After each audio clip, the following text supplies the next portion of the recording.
এই সাবজেক্টের কাজ সম্পন্ন কে স্কুল যায় আমি, আই ইট রাইস আমি ভাত খাই আমি।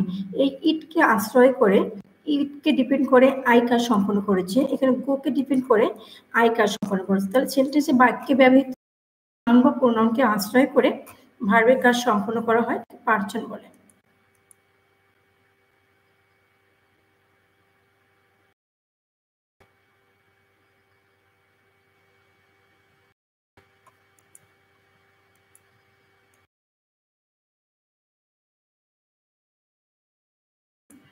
তো যেটা দেখলাম যে একটা সেন্টেন্সে যখন ভার্বকে তাকে পার্সন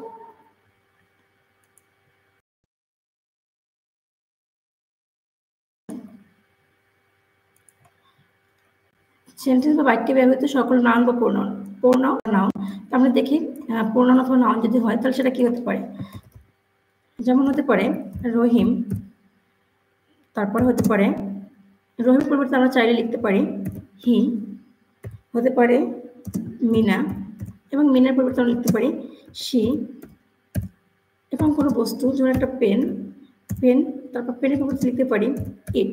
তো এই জিনিসগুলোই হচ্ছে পার্সন, সরি এই জিনিসগুলো হচ্ছে noun.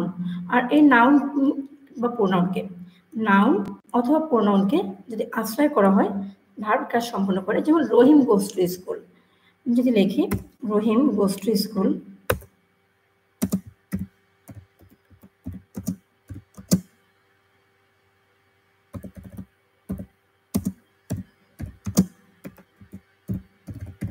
Rahim goes to school, তাহলে এই রহিম কিন্তু গোসের উপরে অর্থাৎ গোসের উপরে ডিপেন্ড করে রহিম কাজ সম্পন্ন করেছে।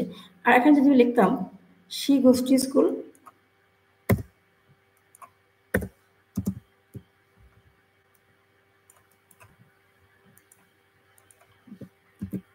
হি গোস টু স্কুল, এখন হি এই যে গোসের উপর ডিপেন্ড করে হি কাজ সম্পন্ন করেছে।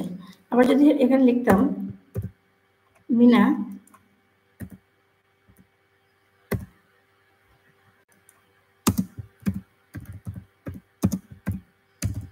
কুকস ফুড, মিনা খাবার রান্না করে।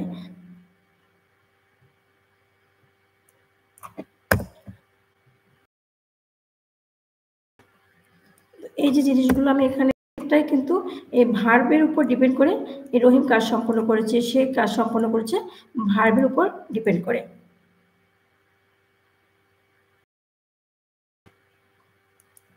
এরপর হচ্ছে পার্সন কয় প্রকার, পার্সন 3 প্রকার, যথা first person, second person, third person. First person আমি আমরা, সেকেন্ড পার্সন তুমি তোমরা, থার্ড পার্সন আমি তুমি ছাড়া যা কিছু আছে সবকিছুই। ফার্স্ট পার্সন উত্তম পুরুষ, আমি আমি তো সবসময় ভালো তাই না। তো সেন্টেন্স বা বাক্যে আমার সাথে সম্পর্কিত শব্দগুলোকে ফার্স্ট পার্সন বলে, যেমন I, we, my, our, me, us. তাই বলতে চাই আমি আমরা তুমি তোমরা, আমি আমরা যেটা আছে সেটাই হচ্ছে ফার্স্ট পার্সন, তুমি তোমরা যা আছো সেটা হচ্ছে সেকেন্ড পার্সন। উত্তম পুরুষ সেন্টেন্স বা বাক্যে আমার সাথে পার্সন বলে, যেমন আই, উই। এখন যদি আমি এখানে একটা এক্সাম্পল লিখি, I was the video, I watch the video. এখন আমি যে এখানে লিখলাম আই ওয়াচ দ্য ভিডিও, তাহলে এই পর্যন্ত। আবার যদি লিখি উই ওয়াচ দ্য ভিডিও, এখানে উই হচ্ছে আই এর প্লুরাল নাম্বার হচ্ছে উই। একটা জিনিস খেয়াল রাখবা, এরপর আই এর প্লুরাল নাম্বার হচ্ছে উই। আমাদের যেগুলো শেখার জন্য দরকার সেটা হচ্ছে প্রথমত দরকার হচ্ছে পার্সন, পার্সন কাকে বলে। আমরা যদি একটু বলি পার্সন কি, পার্সন কাকে বলে, পার্সন কত প্রকার ও কি কি। একটি সেন্টেন্সে বাক্যে ব্যবহৃত সব নাউন বা প্রোনাউনকে আশ্রয় করে ভার্বের কাজ সম্পন্ন করা হলে তাকে পার্সন বলে। পার্সন 3 প্রকার।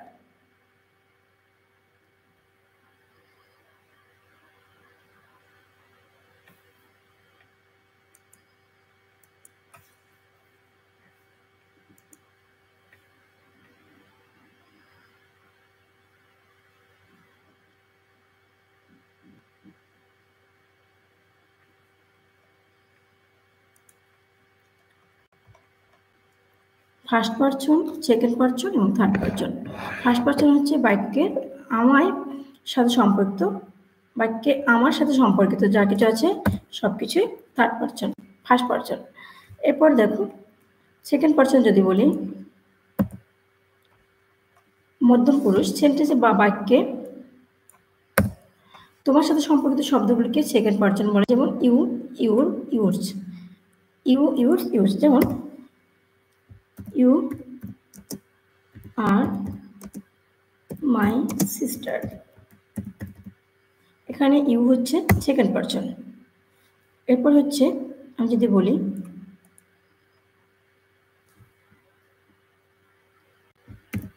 ইটস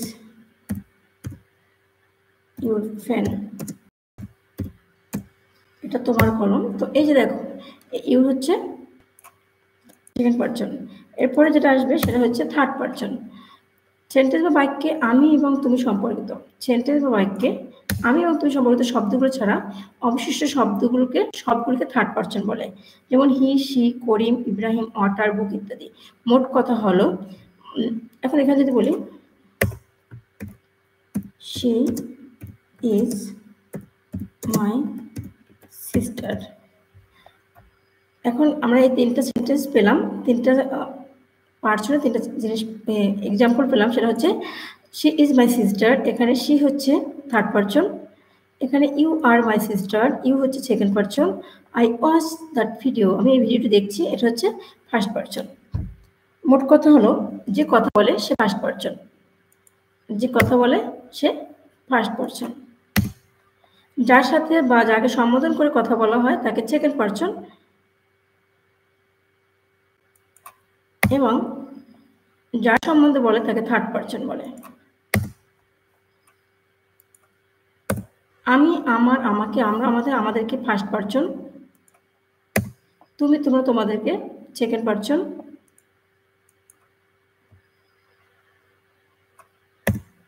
অবশিষ্ট সব থার্ড পারসন।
আচ্ছা, তারপর আমরা এখানে দেখলাম যে ফার্স্ট পারসন, সেকেন্ড পারসন এবং থার্ড পারসন।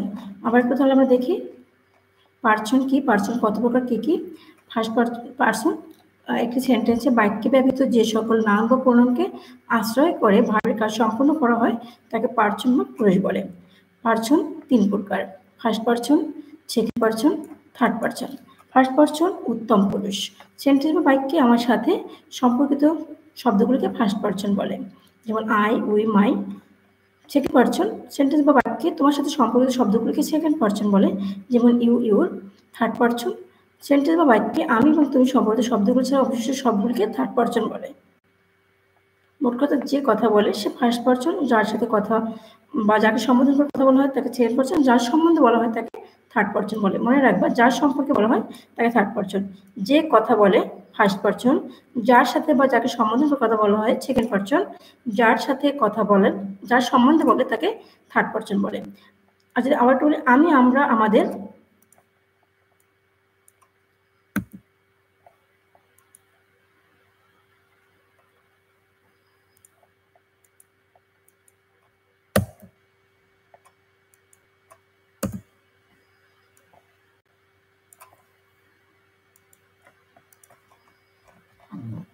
তুমি, তোমার, তোমাকে, তোমরা, তোমাদেরকে সেকেন্ড পারসন, অবশিষ্ট সব থার্ড পারসন, যেমন সে, করিম, তাহারা, বই, কলম ইত্যাদি, চেয়ার ইত্যাদি থার্ড পারসন।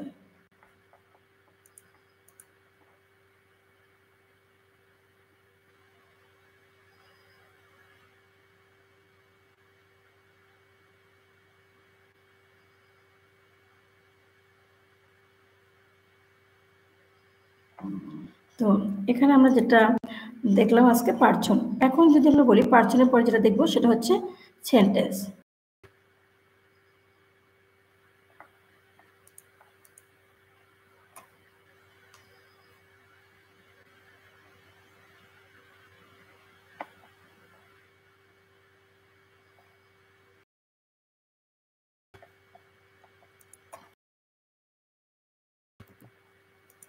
তো আমরা জানি সেন্টেন্স কত প্রকার, কি কি, এটা কিন্তু আমরা সেই ছোটবেলা থেকে পড়তে পড়তে মোটামুটি একটা টপিকে চলে আসছে যে সেন্টেন্স কাকে বলে, সেন্টেন্স কত প্রকার, কি কি। এখন যদি বলা হয় a sentence is a set or combination of words that expresses a complete sense or meaning, এক বা একাধিক শব্দ শব্দ সমষ্টি ভাবে ব্যবহৃত হয়ে যদি মনের ভাব প্রকাশ করে তাহলে তাকে সেন্টেন্স বলে। একটা এক্সাম্পল যদি বলি সেটা হচ্ছে he has gone there, he has basic formula. এখন দেখো হি হ্যাজ গন দেয়ার, সে সেখানে গিয়েছে।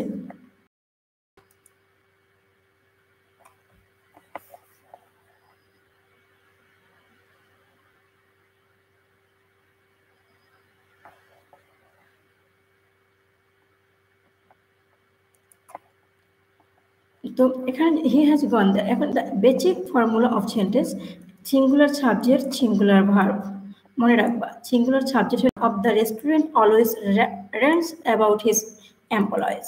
এখন এখানে দেখুন দ্য ওনার সাবজেক্ট সিঙ্গুলার যদি হয় তাহলে রেস্টুরেন্ট অলওয়েজ, এই যে অলওয়েজ আছে, অলওয়েজ কিন্তু অলওয়েজ সিঙ্গুলার, কখনোই অলওয়েজ প্লুরাল হয় না। Rants about plural subject, plural verb without s বা এস। কোনো সেন্টেন্সে যদি এস বা এস যুক্ত employees have made an arrangement for the customers, এই একটা সেন্টেন্স আছে, এখানে প্লুরাল সাবজেক্ট যদি হয় প্লুরাল ভার্ব হবে, আর সিঙ্গুলার সাবজেক্ট হলে সিঙ্গুলার ভার্ব হবে। মনে রাখবে singular subject singular verb, plural subject হলে প্লুরাল ভার্ব হবে। একটি বাক্য গঠনে যদি সাবজেক্ট এবং ফিনিট ভার্ব সমৃদ্ধ একটি প্রিন্সিপাল ক্লোজ প্রয়োজন হয়। আমরা একটি সাবজেক্টের গঠনের জন্য সাবজেক্ট এবং ফিনিট ভার্ব সমৃদ্ধ একটি প্রিন্সিপাল ক্লোজ প্রয়োজন হয়। এখন দেখো he wants to do the work, একটা এক্সাম্পল দেখো he wants to do the work, এই সেন্টেন্সে কি কি আছে? এই সেন্টেন্সে দুটো পার্ট আছে, একটা হচ্ছে সাবজেক্ট আর একটা হচ্ছে প্রেডিকেট। প্রত্যেকটা দুটো পার্ট থাকবে, মাস্ট বি একটা সেন্টেন্সে দুটো পার্ট থাকবে, কখনোই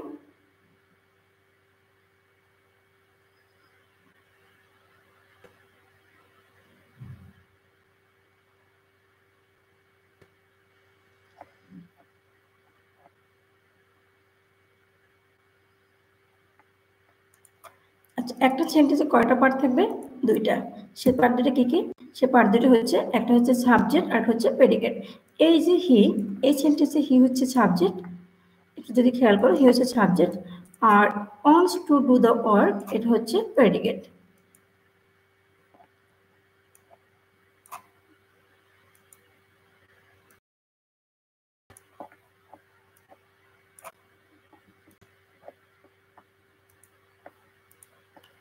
হি subject wants to do the work predicate. একটা সেন্টেন্সে দুইটা টপ পার্ট থাকে, একটা হচ্ছে সাবজেক্ট একটা হচ্ছে প্রেডিকেট। যার সম্বন্ধে বা যাকে উদ্দেশ্য করে কিছু বলা হয় তাকে সাবজেক্ট বলে, আর প্রেডিকেট হচ্ছে যার বাক্যে যার অংশের সাবজেক্ট সম্পর্কে কিছু বলা হয় তাকে প্রেডিকেট বলে। যাকে উদ্দেশ্য করে কিছু বলা হয় তাকে সাবজেক্ট বলে, আর যার সম্পর্কে কিছু বলা হয় তাকে প্রেডিকেট বলে। আবার একটু দেখে নিই সাবজেক্ট কাকে বলে, প্রেডিকেট কাকে বলে। যার সম্বন্ধে বা যাকে উদ্দেশ্য করে কিছু বলা হয় তাকে সাবজেক্ট বলে, আর বাক্যের যে অংশের সাবজেক্ট সম্পর্কে কিছু বলা হয় তাকে প্রেডিকেট বলে। তাহলে আমরা দেখলাম একটা সেন্টেন্সের দুটি অংশ।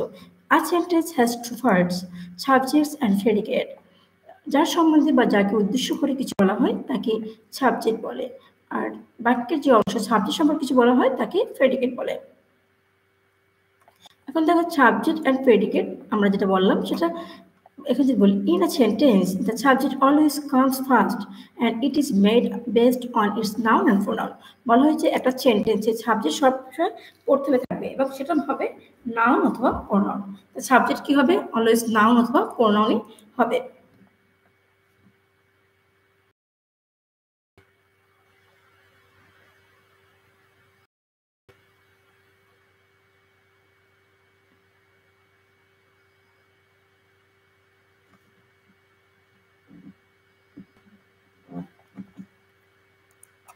তো প্রেডিকেট এবং সাবজেক্ট যেটা হলো আমরা জানলাম, একটা জানলাম যে সাবজেক্ট সবসময় সেন্টেন্সের শুরুতে থাকবে, সেটা হবে নাউন অথবা প্রোনাউন। প্রেডিকেট হচ্ছে predicate on the other hand is made based on the verb of sentence. It can be single or a number of two of roots of words too. Predicate হচ্ছে একটা order থাকতে পারে অথবা একাধিক order থাকতে পারে। যেমন Brazil has won the world cup, এখানে সাবজেক্ট হচ্ছে ব্রাজিল, আর has won the world cup এটা হচ্ছে প্রেডিকেট। এখন ব্রাজিল কি পেয়েছে নাকি আর্জেন্টিনা পেয়েছে আমার জানা নেই, তোমরা একটু আমাকে জানাও। আমি আসলে খেলা দেখি না, আমি জানিও না যে কোনটা হয়, ব্রাজিল নাকি আর্জেন্টিনা হয়েছে।